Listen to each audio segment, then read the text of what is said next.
He's honestly easy to talk to, and he makes jokes and laugh just like everybody else. But when he comes to getting serious, he's locked in, and he's the greatest coach of all time. So you be quiet and you listen when he talks. Big time jump, obviously, from USA up to UNC. What makes you feel like you're prepared for that type of league? Honestly, Coach Applewhite was, very helpful in my development as a player, and I give a lot of credit to him. He developed me as a player, and just after this past season, he was super supportive of me and helped me develop as a player. And just as the situation comes about, I really do think I'm prepared to play. I wouldn't have made that jump if I don't think Coach Belichick would have took me if you don't think I could have played. Gio, with you coming here in the second transfer portal window, you obviously weren't able to participate in spring practice, but what have you been able to do with the guys just to get to know them a little bit, sort of acquaint yourself with the team? Coming in the second portal window, just taking people to lunch or just talking to them in the locker room, just the little things matter. Just being in the locker room a little longer than usual, talking to the guys when we condition or we're in the weight room, just being another supportive guy in that, or when we do player-led practice, being a leader. Just trying to lead in any way, shape, or form I can to show up every day. Christo Kelly was very complimentary of your golf game. He said he got good golf swings. Yeah, me and Christo went golfing, top golf a little bit, and I swung it all right there. I feel like I put on a pretty decent show. Gio, what's it mean to all the attention that you guys are getting because of Coach Belichick? At the end of the day, the attention's awesome. You're just thankful for the opportunity, but you just gotta go out there and compete at the end of the day. Either way, everyone's playing 12 games, and you just gotta put your best foot forward. And I feel like with Coach Belichick, he's gonna help us do that. Any additional pressure, knowing that there's gonna be a lot of eyes on you guys this year? If you don't love football, if you don't want a little bit of pressure, a little bit of competition. So for me, there's no additional pressure. Hey, Gio, just talk about some of the goals you have this year as quarterback of the North Carolina Tar Heels. Goal-wise, is just to win games. I could go out there and throw for 10 yards a game. If we win 12 games, I don't care. I'm just all there just to be a leader and win games. And for me, of course, everyone has their own personal goals, but if I can win games, then I don't care what my stat sheet looks like. And just talk about, having everyone watching you guys on national television to start the college football season against TCU on Labor Day night. It's exciting. Right now, you want to look so far ahead and you want to be so excited, but at the end of the day, we still got fall camp, we still got workouts on Monday, so that's what I'm focused on right now. Gio, what were the conversations with Coach Belichick about coming to Carolina and you ultimately joining the program? When I officially got in that portal, me and Coach Belichick talked. He really was just straightforward to the point. He just told me hey, if you're willing to compete for a spot and want to, play at a bigger program, then you have that opportunity here. Of course, nothing was given to me because I didn't earn anything. I'm 20 years old. I had a lot of life to, still earn a lot of things. So for me, just the opportunity was enough for me to take that. What was that phone call like? What do you remember about it? I was to the point. Of course, he's a man of not that many words. The oxymoron of what he says. But for me, he just told me hey, if you want to compete, and he told me he knew I was really close with Coach Applewhite, and he was just saying I'm a pretty good coach too. I was I know you are. So for me, it was just an opportunity I couldn't pass up. Gio, what's your relationship like with guys like Bryce and Max? Obviously, both of them in unique situations. Bryce being a true freshman and Max coming back from that terrible injury. What has it been working with them in an unofficial way so far this summer? People have this persona that, of course, everyone has this rivalry, and of course, everyone wants to play. But Bryce and Max, and even Tori and DJ, all these guys, we're all at the end of the day, we're all young guys just trying to figure it out. And I feel like everyone's been helpful, and Max has been helpful for me learning the playbook. I've tried to help Bryce out a little bit when we talk about plays or coverages and talk about stuff in that manner. So there's overall this, if you have a good QB room that everyone's trying to be helpful and help each other be the best version of themselves, you're gonna have a good room. I've heard your skill set compared to Lamar Jackson. Is that fair? How would you describe your game? Lamar, I haven't heard that one. That's a new one for me. I've gotten to a good bit, but Lamar, I say I can make plays off schedule. Lamar will be, if it's a great comparison to be compared to, that's awesome. But for me, just to make plays, make off script stuff. When plays break down, I can make a negative play, not a negative play, and just make sure the play doesn't go backwards. Keep the chains moving forward. So that's why I say it's a good positive of my game. Gio, I feel like your football career has been defined by trying to get that opportunity, trying to get your chance. How do you feel like you've learned from that and grown and to get to this point?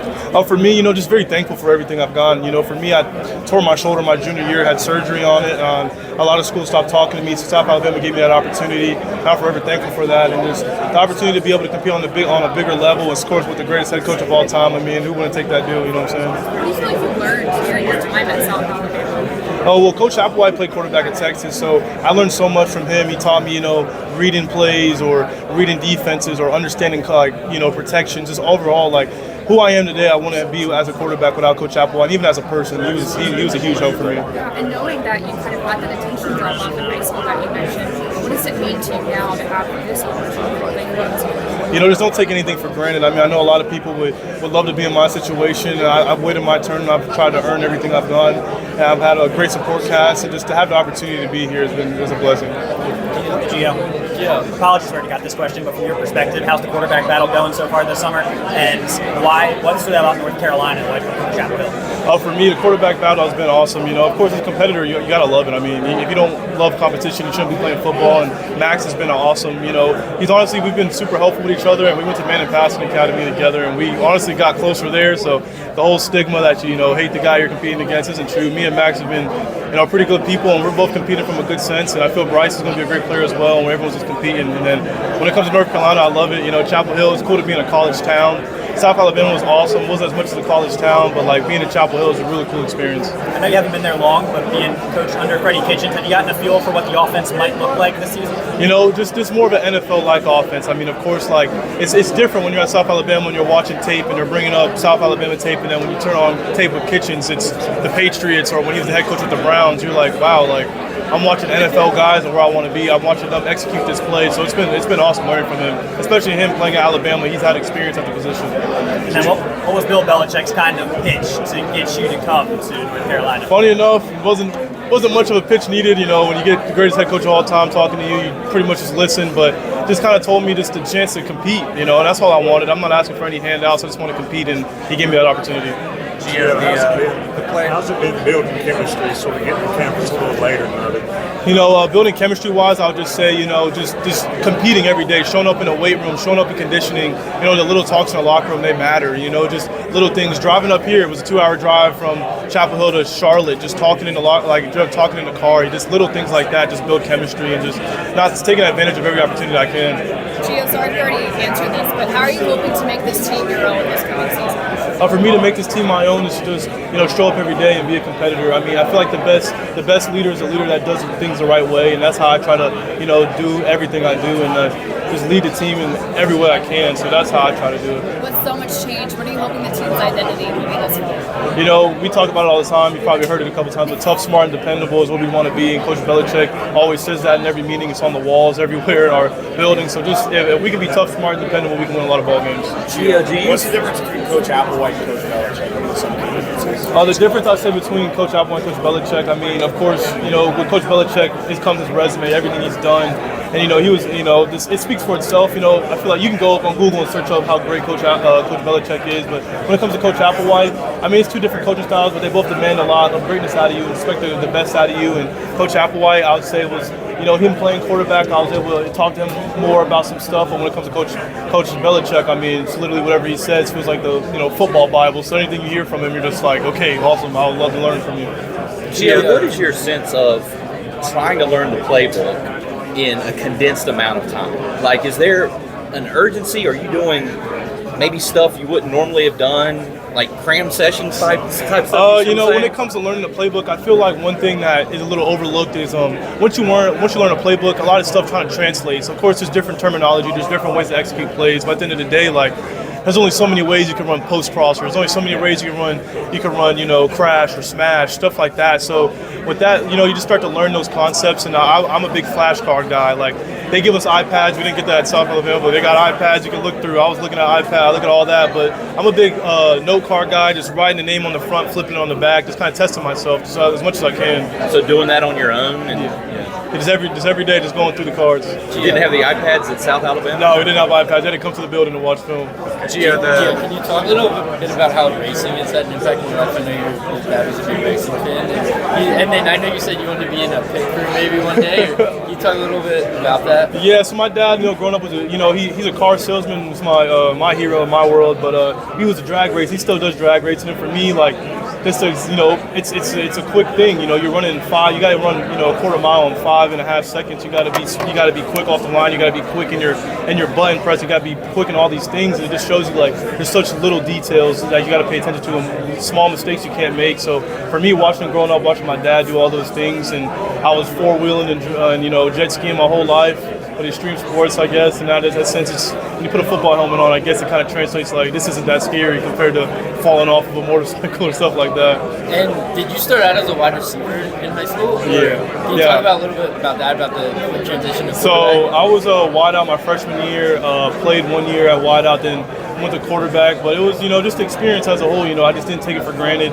Of course I wanted to play quarterback, but I mean, just being out there on the varsity level as a 14-year-old was good. It was great to learn from. Gio, the player on the podium behind me is Jordan Shipp. What can fans expect from him this season? I think you can expect a lot out of Jordan Shipp and our whole wide receiver core, but Shipp's a great player that loves to compete, and I mean, he's a hard worker, one of the hardest workers I've met. So Jordan Shipp as a whole is just a great player and an even better person. So I think he's going to be a great player for us this year. For ACC fans that we're not following you from your school, what do you kind of see as your strong suits that you want to bring to the table for your middle school? I feel like I bring a lot to the table as a competitor and as a player. I mean, I feel like I make a lot of plays. I'm fun to watch, I would say that, but also just making plays off script. When they bring pressure that we weren't expecting, or when a play goes wrong, I feel like I have a good way of making the best out of every play. Now is there a sense, obviously you accomplish a lot in South Alabama, but is there a sense of, feel like you need to prove yourself now that you're in a new conference and in a new school, or do you feel like, no, I'm good because I've done it before? Of course, you want to prove yourself in every situation you have an opportunity to, but for me, just trying to not get in the big eyes or the me that's like self things. Like for me, I'm thinking team, so I don't need to prove myself. As long as all I can prove is if we put a W in the columns, and I'm fine with that. That's all that matters to me. Gio, when you were talking earlier about Freddie showing you guys like what the offense looks like through NFL like clips, like who does he show you? What do you guys watch? So of course, we got Tom Brady clips. Of course, we got all those in the world. But I got to watch some Carson Palmer when he was in Arizona. I got to watch Baker Mayfield with the Browns. Just watching all these guys execute the offense. Jacoby Brissett, Matt Castle, Cam Newton. Just all these guys. You just learn from all of them. Yes, they're all very different players and have very different careers, but all of them made it to the NFL, and that's more than I've done. So just the opportunity to watch those clips and how they executed the play has been awesome. Do you have to imagine them as guys as left-handed dudes? I've never had a problem. Of course, growing up, we've done a lot of lefty quarterbacks, so I've always just watched righty quarterbacks, and I'm like, all right, that's me, just opposite. So it's never really been a problem. Is that the way trying to be a consistent running threat against taking the beating, absorbing big hits, and what have the coaches told you anything about that? Last year I think I slipped maybe twice all season. So for me, I did get a talk like, hey, we gotta protect our bodies a little more, and it just comes from a competitive standpoint. I just like to, hey, I got 5 yards, why not go get 6? So for me, that mindset's had to change a little bit. Of course, third down and short, if I gotta go get it, I'm gonna go get it. But just the standpoint of not taking as many hits has been a big thing for me. In the conversation, just keeping my body healthy and making sure I stay upright. What was it like to get some knowledge of game after growing up, I was really big into older tapes like Randall Cunningham, like John Elway. I loved Brett Favre growing up. I watched a lot of college, so Trayvon Boykins was a great player. Watching him, Geno Smith in college, even him in the NFL, just Pat White, just all these guys. I love watching tape of, guys that just been successful. I don't care if you were successful, smaller school, bigger school, just if you were successful, I would love to learn from you. So just never having too big of an ego to learn from anybody. So, I've watched a lot of tape. Is it the advantage being a left-handed quarterback? Advantage? I would say some advantages may be, just defensively, the way you scheme against me might be completely has to flip to how you scheme. Okay, if you want to bring pressure from the right side to make a quarterback roll out left because he's right-handed, if you bring pressure from the right side, I'm rolling out to my strong hand, so you got to flip your pressures and stuff like that may be a difference for you. What's the first day? Process like being recruited by Belichick? The recruiting process is pretty simple, honestly. It's one of those situations that you get off. Coach Belichick hits you up about coming to the school that he's coaching at, and you really don't think twice. You're like, all right, great to say coach all the time. I'm gonna take this deal. And does he make a sales pitch saying, hey, I've done it in the NFL, I can help you, or does he not make a sales pitch? It's not much of a sales pitch, I feel. The work speaks for itself, of course, but he just kind of told me to come in and compete, and I was like, I'm more than thankful to be able to do that. Was there certain expectations maybe you had about what it would be like to be around Bill Belichick, to be coached by Belichick, and now that you've been dealing with him, it's a different, it's different or not? Of course, coming into it, you can never picture what it's like to get coached by Coach Belichick, but once you get there, you understand that he's a very personable person and wants to teach and wants to make you be the best version of yourself. So honestly, anything he says, you just learn from and you just take it full on and go after it. A lot of former players have been surprised by his sense of humor and the jokes sometimes in meetings. What has that been like for you to see? Oh, for me, a lot of people have this persona that he's a, hard-nosed, won't talk to you guy, but he's honestly a funny dude. We'll be watching film together, he'll make a joke, and you're like, you laugh a little bit, then you laugh a lot harder because you're like, wow, Coach Belichick said that. Like, you don't even think he'll say something like that. Just, of course, there's funny jokes that he says that you just don't think about, and he's just, honestly, really easy to talk to and wants you to be the best version of yourself. He just teaches you a lot. Does he do a lot of talking about, well, this is how we did it in the NFL, so, let's do it, this works because it worked in the NFL, or a lot of NFL stories to explain what he's trying to get across, or no? Of course, he has a lot of NFL stories. I mean, when you coach that long, of course you're going to have them, but he's honestly he's very understanding of, like, everyone's game is a little bit different. Of course, like, okay, Tom Brady, did this play like this, I'm going to do it a little differently, of course. I mean, I play a lot different than Tom Brady, so, like, for me, just him being understanding of everyone plays a little bit different. When me and him talked, he was like, look, I've coached a lot of quarterbacks. I'm not expecting to be Tom Brady. I'm expecting to be Gio Lopez. And that was very helpful for me. You've been there since when, I guess? I got in there in May. What day? Do you remember? I want to say whenever I couldn't go until officially I was done with school at South. So whenever that day was, I think I went there like 2 days later. What have you been working on this offseason to make you better for this upcoming season? For me, I know for me personally, just I had to work mid-season. I was getting out the pocket a little too fast. I feel like I cleaned that up towards the back end of the season. But right now, I'm just working on, having better footwork and just being under center a little more, and just going through my reads. I feel like I've gotten better at. But honestly, just overall mechanics. I mean, you can never get too much mechanics. So Brandon Traver from North Carolina is going to help run this, so he'll be running the press conference. So over here, just make sure you got to get going up there.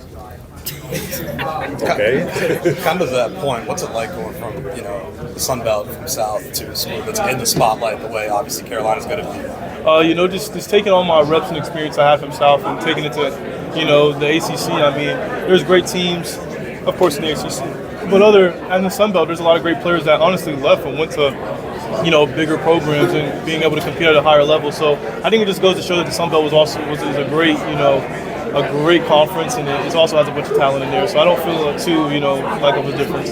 Is it weird dealing with the spotlight, just having so much attention on the program like it does? At first it was a little, like to me, like of course, like just little things, you don't think about. Like I'll make a post on Instagram and I'll get like 1,000 likes. Okay, cool, it's okay. And then now it's like, okay, like I committed to UNC and I got 40,000 likes and I'm getting all these followers. I'm like, oh, okay, this is a lot.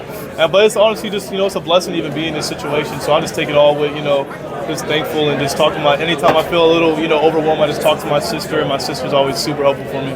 So you haven't felt like there's a time crunch in terms of, being ready to go August 2nd? Whatever fall camp, but September 1st, our first game. I mean, of course, there's a little bit of time crunch. While I love that I've been there for the spring, of course. But at the end of the day, I mean, this is the situation I got dealt, and who am I to, question it or like find toughness in it? At the end of the day, it's a blessing to even be here. So for me, I'm just like, it's a blessing to take on this opportunity. It's a blessing to take on this battle. So why not? Would I attack it with my best foot forward? How much more do you have to learn? Honestly, I'd pretty much say like the playbook-wise, when it comes to all their concepts or like the run game or the protections, I know all of it. So I pretty much learned everything. I guess like it's one thing to learn something, but it's another thing to master it. So for me, like just understanding, okay, of course, when I show this flashcard and I flip it over and I know what's on the back of it, that's cool. But can I go out on the field and not have a flashcard in front of me? Can I go and execute it like that? So when we have player-led practices, it's been super important for me to be able to visualize all of that, and I've feel really good about it so far. Yeah, when you've been doing it against the air, you mean? Yeah. This is more of an NFL offense. What does that mean as far as formations, how the tight end is used, and run-pass ratio, and how is that different from what you had at South Alabama? I feel like for me, I mean, honestly, my tight end at South Alabama is with the Steelers right now. So we use the tight end a bunch, but for me, like, it's a little more the tight end's a lot more involved in this offense. Back at South, like we were more involved with our slot receiver, but the tight end does play a big part in this offense. And just from the NFL comparison standpoint, I mean, when it comes to formations, like we were a lot more, three receiver, one tight end. But here, it's you get a little more two receiver, two tight end and stuff like that. So it's a difference. But at the end of the day, I mean, all of them are eligible receivers. So if they're open, throw them the ball. What's your sense on good the talking run? to you. Appreciate the time. Yes, sir. Thank you. What's your sense on the run-pass ratio that will be? Personally, I don't have any ratio. I mean, my ratio right now is worried about winning games. So whatever ratio it takes, I'm down to be able to hand the ball off if I need to do that. If I need to throw the ball 50 times a game, I'm okay with that. Whatever it takes to win. This offensive line, it's experienced. You don't know if the offensive line before at Carolina, but this looks like the best offensive line that they've had in a few years. What do you see from them? You know, we have a lot of experience from the offensive line. We took a lot of talent in the portal as well. And just like, you know, it's one thing to have, you know, a 5-man rotation, right? You play 5 O-linemen at a time, but to have a 6th or a 7th or an 8-man rotation, I feel like we have a lot of pieces that can roll. Okay, let's say a guard's tired for a bit. We can roll another guy in and be able to still operate at a high level. And it's a really good thing to have on your offense when you have a lot of talent in the O-line. You can be more of a pocket passer with that kind of line? You know, I feel like my team at South did a great job of me being a pocket passer as well, but I feel like, you know, just having an O-line that has a lot of experience and understanding is one thing, you know, for me to be a pocket passer, but for them to be able to communicate stuff is a really big thing as well. Like when they talk to me like, hey, this rusher's rushing high, so don't be expected to move more up in the pocket. Hey, he's an inside rusher, so be expected to have more of a left or right movement. Just stuff like that. You get the little things when you have a more experienced O-line that can talk to you. What about your game do you feel is undervalued? I feel like undervalued. I would say I take care of the ball. You know, it's funny to say that. My last game, I had 3 turnovers, right? But going into that game, I only had 2 picks on the year, and I threw 2 picks and had a fumble at the end of the season. But overall, I feel like I take care of the ball, and I don't put our offense in bad situations, and I'm smart with the ball. I don't force a lot of stuff. Of course, you got times you got to be, you know, take a risk and throw a ball into a tight window. But at the end of the day, I don't feel like I put the ball in jeopardy. Talk about taking care of the ball. What made that such a big part of your game? Now have you adjusted to that going to the Power 5 level? That's you still feel is a really strong part of your game? Yeah, I feel like it's a huge part of my game. I say like what developed me was even in high school, I wasn't really a turnover guy. I only had 2 picks my junior and 4 my senior. But for me, a big thing was Coach Applewhite was another person. I was like, hey, like the best thing you can do on offense is take care of the ball. Because at the end of the day, like let's say we don't get a first down, but at least when you punt the ball or punter's punting it 30 or 40 yards the other way, like everything is a you know field position battle, and that's what kind of Coach Applewhite taught me. And okay, well if everything's a field position battle, why would I not want to be smart with the ball and not put the ball in jeopardy? If I cannot put the ball in jeopardy, then 90% of the time you're gonna play better and have a better chance of winning the game. Gio, so Belichick coming in with his caliber, how's it been with him leading your team? And does he have any funny one-liners or anything like that? You know, it's been awesome learning from Coach Belichick. I mean, it's one of those situations where he walks in, you can hear a pin drop because everyone's like, it's not in a scary way. It's more in the sense of like, okay, like when he's in here, you better listen because you're about to hear some great knowledge that you can apply to your game. And you know, one-liners, I mean, probably the same things y'all have heard, you know, over the years with the Patriots and stuff like that. You know, he's got some stuff he says, but overall, he's just been, you know, a great person to learn from. Gio, you mentioned using flashcards for the playbook. What's